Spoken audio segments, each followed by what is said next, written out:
Hello good morning. എന്തൊക്കെയുണ്ട് വിശേഷം? എല്ലാവർക്കും സുഖമാണോ? എല്ലാവരും സുഖമായിട്ടും സന്തോഷമായിട്ടും ഇരിക്കുന്നു എന്ന് വിചാരിക്കുന്നു. അപ്പോൾ ഇന്നത്തെ ദിവസം ഇന്ന് എൻ്റെ അച്ഛൻ്റെ പിറന്നാളാണ് കേട്ടോ. അപ്പോൾ കഴിഞ്ഞ വർഷം അച്ഛനും അമ്മയൊക്കെ ഇവിടെ ഉണ്ടായിരുന്നു. ഞാൻ എന്താ പറയുക, പിറന്നാൾ സദ്യയൊക്കെ ഒരുക്കി കൊടുത്തിട്ടുണ്ടായിരുന്നു. പ്രാവശ്യം നമ്മളിവിടെയാണല്ലോ, അച്ഛനും അമ്മയും നാട്ടിലുമാണ്.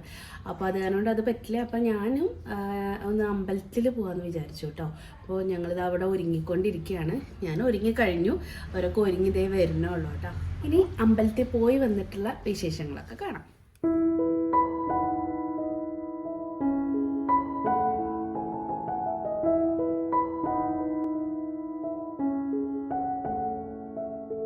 അങ്ങനെ ഞങ്ങൾ അമ്പലത്തിൻ്റെ മുൻഭാഗത്ത് എത്തിയപ്പോൾ ഇവിടെ ഒരു ഗോപുരം പണിത് വരുന്നുണ്ട് കേട്ടോ. നടവാതിൽ പോലെ നല്ല ഭംഗിയുണ്ട് കേട്ടോ കാണാൻ. പിന്നെ അകത്തെ കാര്യങ്ങളൊന്നും ഞാൻ വീഡിയോ എടുക്കാൻ പോയില്ല. അങ്ങനെ തൊഴുത് നമ്മൾ പ്രാർത്ഥിച്ച് ഇതേ തിരിച്ച് വന്നുകൊണ്ടിരിക്കുകയാണ്. അപ്പോൾ വരുന്ന വഴിക്ക് ഇപ്പോൾ വീക്കെൻഡുകളൊക്കെ ആണെങ്കിൽ, അല്ലെങ്കിൽ മുടക്കുള്ള ദിവസമൊക്കെ ആണെങ്കിൽ നമ്മളിങ്ങനെ വെജിറ്റബിൾസും ഫ്രൂട്ട്സൊക്കെ വാങ്ങിക്കാനായിട്ട് ഇറങ്ങും കേട്ടോ. അപ്പോൾ ഇന്നിപ്പോൾ അമ്പലത്തിൽ നിന്ന് വരുന്ന വഴിക്കായിരുന്നു ഇന്ന് മാത്രം. അപ്പോൾ ഒരുപാട് ഇലവർഗ്ഗങ്ങളുണ്ട്. എനിക്കാണെങ്കിൽ ഇങ്ങനെ കളർഫുൾ പച്ചക്കറിയും ഫ്രൂട്ട്സൊക്കെ ആണെങ്കിൽ ഭയങ്കര ഇഷ്ടമാണ് കേട്ടോ. ഇങ്ങനെ കുന്നു കൊട്ടിയിട്ടേക്കുന്നത്, അതിൻ്റെ മേലേക്ക് കയറാൻ പറ്റിയ നല്ല രസമായിരിക്കും അല്ലേ. അപ്പോൾ ഒറ്റ കടയിൽ നിന്നല്ല, കുറേ കടകളിൽ നിന്നാണ്. ഇത് റോഡ് സൈഡിലുള്ള ഒരു ഫ്രൂട്ട്സ് കടയാണ്. ഇവിടെ അടിപൊളി ഫ്രൂട്ട്സ് കിട്ടും. ചെറിയ കടയാണ്, പക്ഷെ നല്ല ഫ്രഷ് ഫ്രൂട്ട്സ് ആണ് കേട്ടോ ഇയാൾ വിൽക്കുന്നത്. അപ്പോൾ അത് കാരണം കൊണ്ട് കുറേ ഫ്രൂട്ട്സ് അവിടെ നിന്നൊക്കെ വാങ്ങിച്ചു. കണ്ടോ എന്തൊരു ഭംഗിയല്ലേ കാണാൻ തന്നെ. അപ്പോൾ ഇവിടുത്തെ മെയിൻ സാധനം ഇവിടുത്തെ റോബസ്റ്റ പഴമാണ്. ആ തൂങ്ങി കിടക്കുന്ന മഞ്ഞ കളറിലുള്ള പഴം കേട്ടോ. അത് നല്ല ടേസ്റ്റാണ്, പക്ഷെ നമുക്ക് തണുപ്പടിക്കും, അതായത് കോൾഡ് വരാനുള്ള ചാൻസ് കൂടുതലാണ് കേട്ടോ. വൈകുന്നേരം നേരമൊക്കെ കഴിക്കാണ്ടിരിക്കുക നല്ലത്. അത് കഴിഞ്ഞ് ഞാൻ തൊട്ട് മുന്നിലൊരു ചെറിയ സൂപ്പർ മാർക്കറ്റ് ഉണ്ട്. അവിടുന്ന് 1-2 ഐറ്റം എനിക്ക് വാങ്ങിക്കാനായിട്ടുണ്ടായിരുന്നു. അപ്പോൾ അതൊക്കെ വാങ്ങിക്കാൻ കയറി. അത് കഴിഞ്ഞ് അടുത്ത വെജിറ്റബിൾ കടയിലേക്ക് കയറി. എല്ലാം നല്ല ഫ്രഷ് സാധനങ്ങളായിരുന്നു കേട്ടോ. അപ്പോൾ അത് കാരണം ഏതെടുക്കണം എന്നുള്ള ചിന്തയായിരുന്നു. പിന്നെ ഞാൻ ഒരാഴ്ച കണക്കാക്കിയിട്ട്, അല്ലെങ്കിൽ 10 ദിവസം കണക്കാക്കിയിട്ട് അതിനുള്ള കുറച്ച് വെജിറ്റബിൾസ് മാത്രമേ വാങ്ങിക്കുള്ളൂ കേട്ടോ. നമ്മൾ ഈ ആർഭാടം കാണിക്കുമ്പോഴേ അത് അങ്ങനെ ചെയ്യാൻ പറ്റാത്ത, അല്ലെങ്കിൽ ഒരു നേരമെങ്കിലും വാങ്ങാൻ പറ്റാത്ത ആൾക്കാരെ ആലോചിക്കുമ്പോൾ വളരെ മിനിമലിസ്റ്റ് ആയിട്ടുള്ള ലൈഫ് വേണമെന്ന് എനിക്ക് തോന്നാറുണ്ട്. അപ്പോൾ കിച്ചൻ്റെ കാര്യത്തിലെങ്കിലും ഞാൻ അങ്ങനെ ചെയ്യാറുണ്ട്. കൃത്യം ഒരാഴ്ചയ്ക്കുള്ള ആ സാധനങ്ങൾ മാത്രം, കളയാനായിട്ട് ഞാൻ ഒന്നും മേടിക്കില്ല. അങ്ങനെ സാധനങ്ങളൊക്കെ മേടിച്ചു.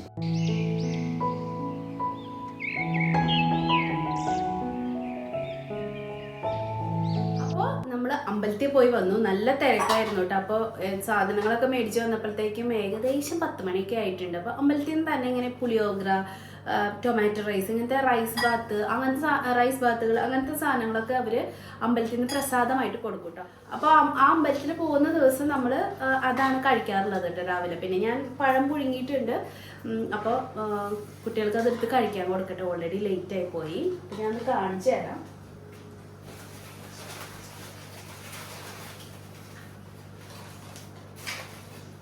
കണ്ടോ, ഇങ്ങനെ ഇന്ന് പുളിയോഗ്രയാണ്.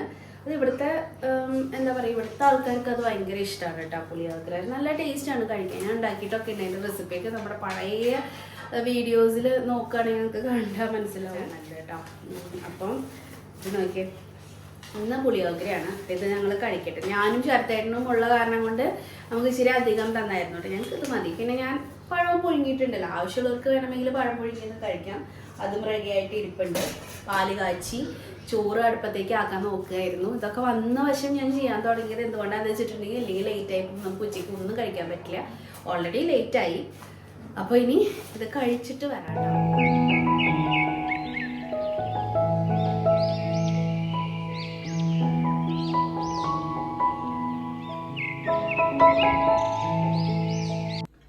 അങ്ങനെ കുട്ടികളൊക്കെ കഴിച്ച് ഇത് കളിക്കാനായിട്ട് പോയിട്ടുണ്ട്. അപ്പം ഞാൻ എൻ്റെ ബ്രേക്ക്ഫാസ്റ്റ് എടുത്തിട്ട് ഇങ്ങോട്ടേക്ക് വന്നതാണ്. അപ്പോൾ പുളിയോഗ്ര നല്ല ടേസ്റ്റ് ഉണ്ട്. ഞാനൊരു സ്പൂൺ കഴിച്ചായിരുന്നു. നല്ല സൂപ്പറായിട്ടുണ്ട്. അപ്പോൾ അവിടെ ഇങ്ങനെ കുറേ ആൾക്കാർ വരുന്നുണ്ട് കേട്ടോ. ഞാൻ അതുകൊണ്ടാണ് വീഡിയോ എടുക്കുന്നത്. അത് ശരിയല്ലല്ലോ, നമ്മളിങ്ങനെ പ്രാർത്ഥിക്കുന്ന ഒരു സ്ഥലം, ആരാധനാലയങ്ങളിൽ പോകുമ്പോൾ അങ്ങനെ അങ്ങോട്ട് വീഡിയോ എടുത്ത് നടക്കാനായിട്ട് നമുക്ക് തോന്നില്ലല്ലോ. നമ്മൾ പോകുന്നത് പ്രാർത്ഥിക്കാനല്ലേ.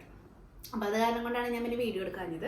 അപ്പോൾ ഈ ഫുഡ് എന്ന് പറയുമ്പം അവർ വാരിക്കോരി കൊടുക്കുന്നുണ്ട് കേട്ടോ. നമ്മളിങ്ങനെ കൈ നീട്ടി നിന്ന് അവരിങ്ങനെ ഇട്ടുകൊണ്ടേയിരിക്കും. നമുക്കതൊരു പരിധി ഉണ്ടല്ലോ. അവിടെ ഒരുപാട് പാവപ്പെട്ട ആൾക്കാരും ഒക്കെ വരുന്നുണ്ട് കേട്ടോ. അപ്പോൾ അവർക്കൊക്കെ രാവിലെ ഈ ഫുഡ് കിട്ടുക എന്ന് പറയുമ്പോൾ നല്ലതല്ലേ. അവർക്ക് ആ അന്നം കിട്ടുമ്പോൾ അവരുടെ വിശപ്പ് അടങ്ങല്ലേ ചെയ്യുന്നത്. അപ്പോൾ എനിക്കത് കണ്ട് ഭയങ്കര സന്തോഷം തോന്നിയിട്ടാണ്. നമ്മുടെ അവിടെയൊന്നും അങ്ങനത്തെ പരിപാടികളൊന്നും ഞാൻ വിശ്വസിക്കില്ല. അവിടെ അങ്ങനെ ചന്ദനം കാര്യങ്ങളൊന്നും കൊടുക്കില്ല കേട്ടോ. ഭസ്മം നമുക്ക് ഇങ്ങനെ അർച്ചന കഴിപ്പിക്കുമ്പോൾ ഇങ്ങനെ കൊണ്ടുവന്നിട്ട് ഇങ്ങനെ അതിൻ്റെ ഒരു ദീപം തരും. അപ്പം നമ്മളതിങ്ങനെ തൊട്ട് തൊഴും. പിന്നെ എന്താ പറയുക, ഭസ്മമായിരുന്നു കേട്ടോ.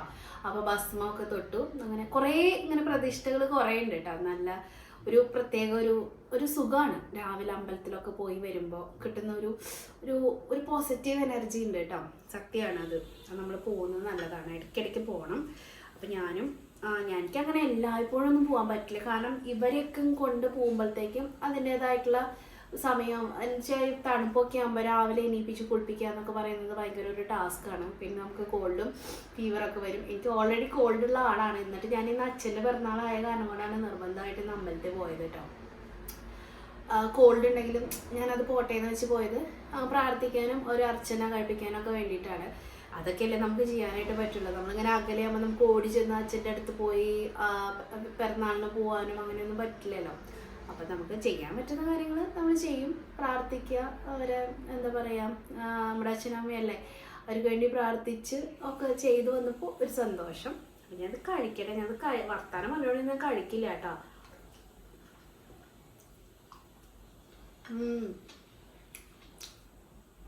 നല്ല ടേസ്റ്റ് ഉണ്ട്. ഇനി ഇത് കഴിഞ്ഞിട്ട് നമുക്ക് ലഞ്ച് ഉണ്ടാക്കണം. ലഞ്ച് ഇനിയിപ്പോൾ ഞാൻ എന്ത് ചെയ്യുന്ന ആലോചിക്കുന്നത്. ചിക്കൻ മേടിച്ചുകൊണ്ട് വന്നിട്ട് ക്ലീൻ ചെയ്ത് കുക്ക് ചെയ്തൊക്കെ വരുമ്പോൾ ഒരു സമയമാവും. എത്തും, ചിക്കൻ ഇപ്പോൾ വരും കേട്ടോ. അത് കഴിഞ്ഞിട്ട് അത് എന്തെങ്കിലും ഫ്രൈ ആക്കാമെന്നാണ് ഞാൻ വിചാരിക്കുന്നത്. അല്ലാണ്ട് കറി വയ്ക്കാനുള്ള സമയമൊന്നുമില്ല. പിന്നെന്താ, പിന്നെ പിക്കുവിൻ്റെ PTA മീറ്റിംഗ് ആണ് ഇന്ന്. അപ്പം ഇനി അതിന് പോകണം. ഞാൻ പോകുന്നില്ല. കഴിഞ്ഞ പ്രാവശ്യം ഞാൻ പോയിട്ടുണ്ടായിരുന്നു, ഇപ്രാവശ്യം ഞാൻ പോകുന്നില്ല. പോയിട്ടുണ്ടെങ്കിൽ എന്തായാലും ലേറ്റായി പോകും. പിന്നെ നമ്മൾ ലഞ്ചിൻ്റെ പരിപാടി ഒന്നും നടക്കില്ല. ഞാനിപ്പോൾ അരി അടുപ്പത്തിട്ടിട്ടാണ് വന്നിരിക്കുന്നത് കേട്ടോ. അതിനി കുറേ സമയമെടുക്കും. ഇപ്പം തന്നെ 10:11 ആവാറായിട്ടുണ്ട്. അപ്പം ഇനി ചെന്ന് നമുക്ക് ലഞ്ച് എന്തെങ്കിലും ഈസി പീസി ലഞ്ച് ഉണ്ടാക്കണം. എന്തെങ്കിലും തട്ടിക്കൂട്ട് ലഞ്ചാണ് ഇന്ന് എൻ്റെ പ്ലാൻ.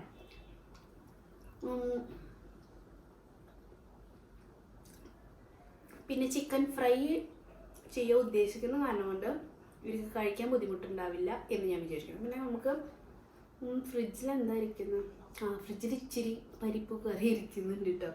അത് എടുക്കണമെങ്കിൽ എടുക്കാം, അല്ലെങ്കിൽ എടുത്ത് മാറ്റാം. ഇന്നലെ വെച്ചതാണ്. വേണമെന്നുള്ളവർക്ക് അത് ചെയ്യാം. ഒന്നും നടന്നില്ലെങ്കിൽ അതായിരിക്കും നമ്മൾ ഉച്ചയ്ക്ക് കഴിക്കുന്നത്. അതല്ല, ഞാൻ എന്തെങ്കിലും ഉണ്ടാക്കും. അപ്പം ഇത് കഴിച്ച് തീർക്കട്ടെ. എന്നിട്ട് നമുക്ക് ലഞ്ചിൻ്റെ പരിപാടി നോക്കാം.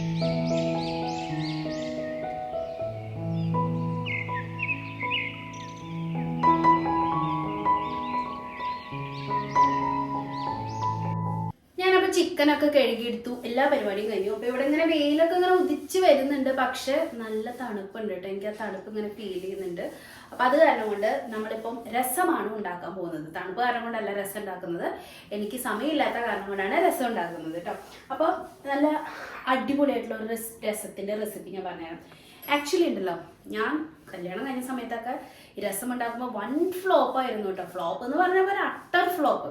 പക്ഷേ പിന്നീട് പലതരം രസങ്ങൾ വെക്കാനായിട്ട് പഠിച്ചു കേട്ടോ. പ്രത്യേകിച്ച് ഇവിടെ വന്നപ്പോൾ ഇവിടെ അങ്ങനെ രസം, സാദം, പുളിയോഗര, ആ സാദം, ഈ സാദം എന്നൊക്കെ പറഞ്ഞിട്ട് കുറേ സാധനങ്ങൾ കിട്ടും. പക്ഷെ അത്തേണ്ണ അങ്ങനത്തെയൊക്കെ ഫുഡ് ഭയങ്കര ഇഷ്ടമാണ്. അല്ലാണ്ട് നമ്മുടെ നാട്ടിലത്തെ പോലെ ചോറും കറിയും തന്നെ വേണം അങ്ങനത്തെ നിർബന്ധങ്ങളൊന്നുമില്ല കേട്ടോ. അങ്ങനെ പലതരം രസങ്ങൾ പല ആൻറ്റിമാരിൽ നിന്നും ഉണ്ടാക്കാൻ പഠിച്ചിട്ടുണ്ട്. അതിലൊരു രസം ഞാൻ കാണിച്ചു തരാം. ഇത് ഞാനൊരു ദിവസം ഇൻസ്റ്റാഗ്രാമിലും കണ്ടായിരുന്നു കേട്ടോ. ആക്ച്വലി അത് എനിക്ക് തോന്നുന്നു കന്നഡക്കാർ തന്നെയാണ്. അപ്പോൾ അതും ഞാൻ കണ്ടായിരുന്നു കേട്ടോ. അപ്പോൾ എനിക്കിത് ഇവിടുത്തെ ആണെന്ന് എനിക്ക് ഷുവറായിട്ടും പറയാം. അപ്പോൾ ഞാനതൊന്ന് കാണിച്ചു തരാം കേട്ടോ. അപ്പോൾ ഞാൻ പുളിവെള്ളം എടുത്തിട്ടുണ്ട്. അതായത് പുളി പിഴിഞ്ഞ്, എനിക്ക് സമയമില്ലാത്ത കാരണം കൊണ്ട് ചൂടുവെള്ളത്തിൽ പുളിയിട്ട് വെച്ചിരിക്കുകയാണ്, പെട്ടെന്ന് കുതിർന്ന് കിട്ടാം. അപ്പോൾ ഈ പുളിയിലേക്ക് നമുക്ക് പുളിക്കനുസരിച്ച് നമുക്ക് എത്ര തക്കാളി വേണോ അതിനനുസരിച്ചിട്ട്. അപ്പം ഞാൻ ഒരു വലിയ തക്കാളി ആയതുകൊണ്ട് ഒരെണ്ണം എടുക്കുന്നുള്ളൂ, അല്ലെങ്കിൽ 2 തക്കാളിയൊക്കെ നമുക്ക് എടുക്കാം കേട്ടോ. ഞാൻ ഈ തക്കാളി ഇതിലേക്ക് ചേർക്കുന്നുണ്ട്. വെറുതെ അരിഞ്ഞിടാണ് കേട്ടോ, 4 കഷ്ണാക്കിയിട്ട്. എന്നിട്ട് നമുക്ക് കൈ വെച്ചിട്ട് നല്ലോണം ഞെരടി ഈ തക്കാളിനെ നമുക്ക് ഇടിച്ച് പിഴിഞ്ഞ് പരിപ്പ് എടുക്കണം ഇതിൻ്റെ. അപ്പം ഞാൻ ഇതും കൂടി ഇതിലേക്ക് ഇട്ട് വെച്ചിട്ടുണ്ട്. ഒരു 5 മിനിറ്റ് ഇതിൽ ഇരുന്നോട്ടെ കേട്ടോ. അടുത്ത പരിപാടി എന്താണെന്ന് വെച്ചിട്ടുണ്ടെങ്കിൽ മിക്സിയുടെ ചെറിയ ജാർ എടുക്കുക. അതിലേക്ക് ആവശ്യത്തിന് ജീരകം ഒരു ഒരു ഒരു ചെറിയ ടീസ്പൂൺ അളവിൽ അല്ലെങ്കിൽ ഒരു 1/2 ടീസ്പൂൺ ജീരകം ഒന്ന് കൂട്ടിക്കോ. നമുക്ക് അതിൻ്റെ ഫ്ലേവർ എത്ര വേണോ അതിനനുസരിച്ചിട്ടോ. പിന്നെ സാധാരണ കുരുമുളകിൽ മുഴുവൻ കുരുമുളക് അത് എരിവിനനുസരിച്ച് നിങ്ങൾക്ക് ചേർത്ത് കൊടുക്കാം. ഞാൻ 1-1.5 സ്പൂണോളം ചേർക്കുന്നുണ്ട് കേട്ടോ. നല്ല എരിവൊക്കെ വേണമെങ്കിൽ നമ്മൾ ഈ കോൾഡൊക്കെ ഉള്ള സമയത്ത് ഇച്ചിരി എരിവോട് കൂടിയിട്ട് രസമൊക്കെ കുടിച്ച് നമുക്ക് ഒരു ആശ്വാസം കിട്ടും. അപ്പോൾ അത് കാരണം കൊണ്ട് ഞാനൊരു 1.5 സ്പൂൺ കുരുമുളക് എടുത്തിട്ടുണ്ട്. അപ്പോൾ ഇതൊന്ന് ഞാൻ മിക്സിയിലിട്ടിട്ട് ഒന്ന് കറക്കിയിട്ട് വരാം കേട്ടോ.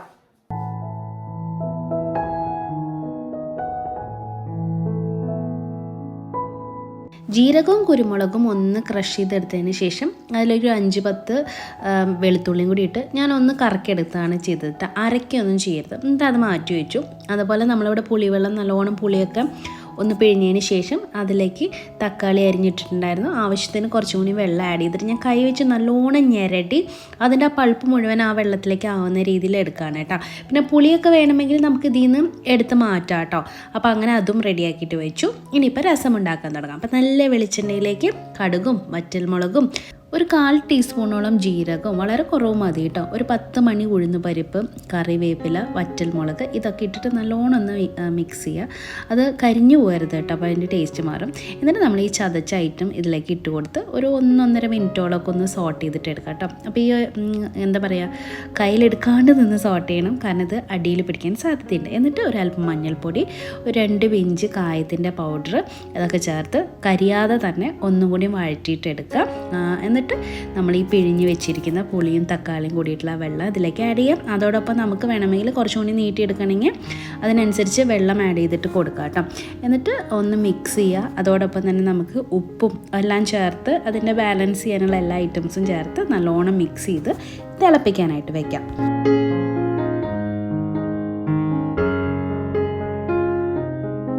ഒരു സിമ്പിൾ ഹമ്പിൾ കബാബ് ഞാൻ കാണിച്ചു തരാം കേട്ടോ. അപ്പോൾ ഇത് ചിക്കൻ്റെ കബാബ് ഉണ്ടാക്കാനുള്ള മസാലയാണ് കേട്ടോ തയ്യാറാക്കുന്നത്. കുരുമുളക് പൊടി, കാശ്മീരി ചില്ലി പൗഡർ, ഉപ്പ്, മഞ്ഞൾപ്പൊടി, ഗരം മസാല പൗഡർ, പിന്നെ ഇത് കോൺഫ്ലവർ ആണ്, അത് ആവശ്യത്തിന് എടുക്കാം. ഒരു 3 ടീസ്പൂണൊക്കെ കേട്ടോ. അതുപോലെ ചില്ലി ഫ്ലേക്സ് കുറച്ച് ഇട്ട് കൊടുക്കാം. ഒരു എന്താ പറയുക, ഇടയ്ക്ക് അതൊരു ടേസ്റ്റ് ആയിരിക്കും കേട്ടോ. പിന്നെ വെളുത്തുള്ളി ഇഞ്ചി പേസ്റ്റ്, ഒരു 1/2 മുറി ചെറുനാരങ്ങേൻ്റെ നീര്, അത്യാവശ്യം ചെറിയൊരു പുളിപ്പൊക്കെ ഉണ്ടെങ്കിലാണ് ഫ്രൈ ചെയ്ത് വരുമ്പോൾ നല്ല ടേസ്റ്റ് ആയിട്ടുണ്ടാകും. പിന്നെ ഒരു മുട്ട. ഇത്ര ഐറ്റംസ് ഞാൻ ചേർത്ത് കൊടുത്തിട്ടുണ്ട്. കുരുമുളകിൻ്റെ പൊടിയൊക്കെ നിങ്ങൾക്ക് എരിവ് എത്ര വേണോ അതിനനുസരിച്ച് ചേർത്ത് കൊടുക്കാം കേട്ടോ. എന്നിട്ട് എല്ലാം കൂടിയിട്ട് ആദ്യം ഒന്ന് മിക്സ് ചെയ്തിട്ട് എടുക്കാം. അതിനുശേഷം അല്പാൽപമായിട്ട് വെള്ളം ചേർത്ത് കൊടുത്തിട്ട് ഒരു തിക്ക് പേസ്റ്റ് പോലെ നന്നായിട്ട് കട്ടകളൊന്നും ഇല്ലാണ്ട് മിക്സ് ചെയ്തിട്ട് എടുക്കാം കേട്ടോ. പിന്നെ കഴുകി വൃത്തിയാക്കിയിട്ടുള്ള ചിക്കൻ ആഡ് ചെയ്ത് കൊടുക്കുക. ഞാനിതിപ്പോൾ ബിരിയാണി കട്ടിലാണ് വാങ്ങിച്ചിരിക്കുന്നത്, കാരണം എനിക്ക് ബിരിയാണി അടുത്ത ദിവസം വെക്കാനായിട്ടുണ്ടായിരുന്നു കേട്ടോ. അപ്പോൾ അത് കാരണം കൊണ്ട് അങ്ങനെ മേടിച്ചു. അത് മാരിനേറ്റ് ചെയ്ത് ഒരു 1/2 മണിക്കൂർ വെക്കുകയാണെങ്കിൽ നല്ലത്. എനിക്കിപ്പോൾ അതിനുള്ള സമയമില്ലാത്തത് കൊണ്ട് ഞാൻ ഇച്ചിരി നേരം മാത്രമേ റെസ്റ്റ് ചെയ്യാനായിട്ട് വെക്കുന്നുള്ളൂ കേട്ടോ.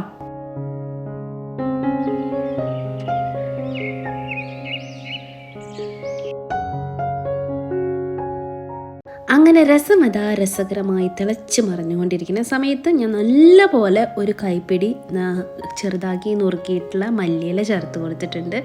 മല്ലിയിലയാണ് കേട്ടോ നമ്മുടെ രസത്തിൻ്റെ ഹൈലൈറ്റ് എന്ന് പറയുന്നത്. വേണമെങ്കിൽ ഈ മല്ലിയില ഒന്ന് വാടാൻ വേണ്ടിയിട്ട് കുറച്ച് നേരം കൂടി വേണമെങ്കിൽ തിളപ്പിക്കാം. പക്ഷെ ഞാൻ അങ്ങനെ തിളപ്പിക്കുന്നതില്ല കേട്ടോ. എനിക്ക് ഇങ്ങനെ തന്നെ എടുക്കുന്നതാണ് ഇഷ്ടം. ഇത് ആക്ച്വലി ഈ ചൂടിൽ കിടന്നിട്ട് ഒന്ന് തളർന്നോളും. അപ്പോൾ അങ്ങനെ രസം റെഡി. പിന്നെ ഉപ്പൊക്കെ ഉണ്ടോ എന്നൊക്കെ ഒന്ന് നോക്കിയിട്ട് അഡ്ജസ്റ്റ് ചെയ്യാം.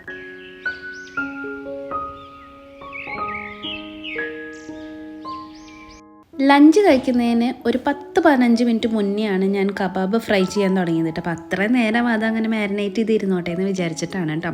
തലേ ദിവസം വേണമെങ്കിൽ നമുക്ക് മാരിനേറ്റ് ചെയ്ത് വയ്ക്കാം, പക്ഷേ മുട്ട ചേർക്കാണ്ടിരുന്നാൽ മതി. കാരണം മുട്ട ചേർത്താൽ ചിലപ്പോൾ വളിക്കാനുള്ള സാധ്യതയുണ്ട്, അത് കാരണം കൊണ്ടാണ് കേട്ടോ.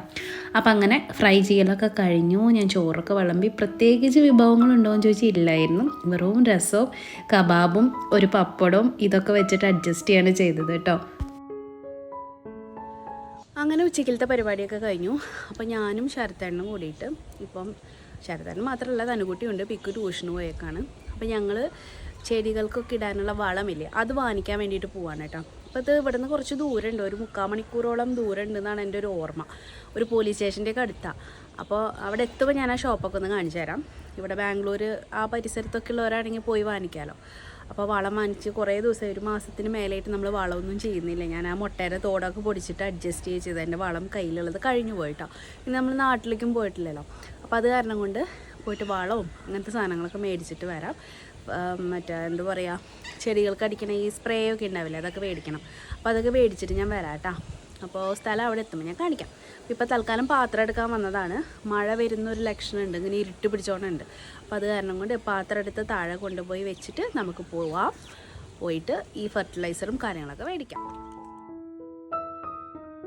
ബാംഗ്ലൂർ ഇപ്പോഴും എനിക്കൊരു അത്ഭുതമാണ് കേട്ടോ. കാരണം എന്താ വെച്ചിട്ടുണ്ടെങ്കിൽ അത് എപ്പോഴും മാറിക്കൊണ്ടിരിക്കും. ഒരു സ്ഥലം തന്നെ കുറച്ച് ദിവസം കഴിഞ്ഞിട്ട് പിന്നെ പോകുമ്പോഴത്തേക്കും അവിടെ എന്തെങ്കിലും ഒരു മാറ്റം വന്നിട്ടുണ്ടാവും. അപ്പോൾ ഈ മാറിക്കൊണ്ടിരിക്കുന്ന ഒരു എൻവയോൺമെൻറ്റിൽ ജീവിക്കുക എന്ന് പറയുന്നത് എനിക്കിഷ്ടമാണ് കേട്ടോ. കാരണം നമുക്കൊരു മടുപ്പുണ്ടാവില്ല, എപ്പോഴും നമുക്കൊരു പുതുമ തോന്നും. അത് കാരണം കൊണ്ട് അപ്പോൾ അങ്ങനെ നമ്മൾ ഷോപ്പിലേക്ക് എത്തിയിട്ടുണ്ട്. അപ്പോൾ ഇതാണ് ഷോപ്പിൻ്റെ കോൺടാക്ട് നമ്പർ കേട്ടോ. നിങ്ങൾക്ക് വിളിച്ച് നോക്കിയിട്ട്, ഇത് ഹെബ്ബാളാണ് കേട്ടോ സ്ഥലം, ഞാൻ പറയാൻ വിട്ടുപോയതാണ്. അപ്പോൾ അങ്ങനെ നമ്മൾ അവിടെ നിന്നുള്ള സാധനങ്ങളൊക്കെ മേടിച്ചു. അഫോർഡബിൾ ആയിട്ടുള്ള റേറ്റിനാണ് കേട്ടോ എല്ലാം കിട്ടിയത്. അപ്പോൾ അതൊക്കെ മേടിച്ച് ഞങ്ങളിതാ തിരിച്ചു വരുന്ന വഴിക്ക് ഉടുപ്പി ഗാർഡനിൽ കയറിയിട്ട് നമ്മൾ ഫുഡൊക്കെ കഴിക്കാൻ വേണ്ടിയിട്ട് കയറിയതാണ് കേട്ടോ. പിക്കുമോൻ വീട്ടിലെത്തും മുന്നേ നമുക്ക് വീട്ടിലേക്ക് തിരിച്ചെത്തണം കേട്ടോ. അവന് 2 മണിക്കൂറാണ് ട്യൂഷൻ ഉള്ളത്. അപ്പോൾ ട്യൂഷൻ ടീച്ചറോട് പറഞ്ഞിട്ടുണ്ടായിരുന്നു കുറച്ച് നേരം കൂടി ഞങ്ങൾ ലേറ്റ് ആവണമെങ്കിൽ അവിടെ ഇരുത്തിക്കോളൂ എന്നുള്ളത് കേട്ടോ. അപ്പോൾ അവൻ അവിടെ ഇരുന്നോളും, എന്നിട്ട് പോയിട്ട് നമ്മൾ പിക്ക് ചെയ്താൽ മതി. അപ്പോൾ അങ്ങനെ നമ്മുടെ ഫുഡൊക്കെ എത്തിയിട്ടുണ്ട്. ഞങ്ങളൊരു ചെറിയ ലൈറ്റായിട്ട് സ്നാക്സ് പോലെ അങ്ങനെയൊക്കെയാണ് കഴിച്ചത് കേട്ടോ. ഇത് ഗോപിയും കണ്ടായിരുന്നു. പിന്നെ എനിക്ക് ഈ കേർഡിൽ ഇട്ടിട്ടുള്ള വട കഴിക്കാൻ എനിക്ക് ഭയങ്കര ഇഷ്ടമാണ്. അപ്പോൾ അത് ഞാനൊരെണ്ണം മേടിച്ചു. തനക്കുട്ടിക്ക് ഫിംഗർ ചിപ്സ് വേണമെന്ന് പറഞ്ഞിട്ട് അതും മേടിച്ചു. പിക്കുമോനുള്ള ഫുഡ് നമ്മൾ പാഴ്സൽ മേടിക്കുകയാണ് ചെയ്തത് കേട്ടോ. അപ്പോൾ അതൊക്കെ കഴിച്ച് ഞങ്ങളിതാ വീട്ടിലേക്ക് തിരിച്ചു പോയി. അപ്പോൾ ഇത്രയേ ഉള്ളൂ ഇന്നത്തെ കുഞ്ഞു വ്ളോഗ്. ഇഷ്ടപ്പെട്ടെങ്കിൽ നിങ്ങളുടെ ഇഷ്ടങ്ങൾ അറിയിക്കുക. അടുത്ത വ്ളോഗിൽ വീണ്ടും കാണാം. അതുവരയ്ക്കും നന്ദി, നമസ്കാരം.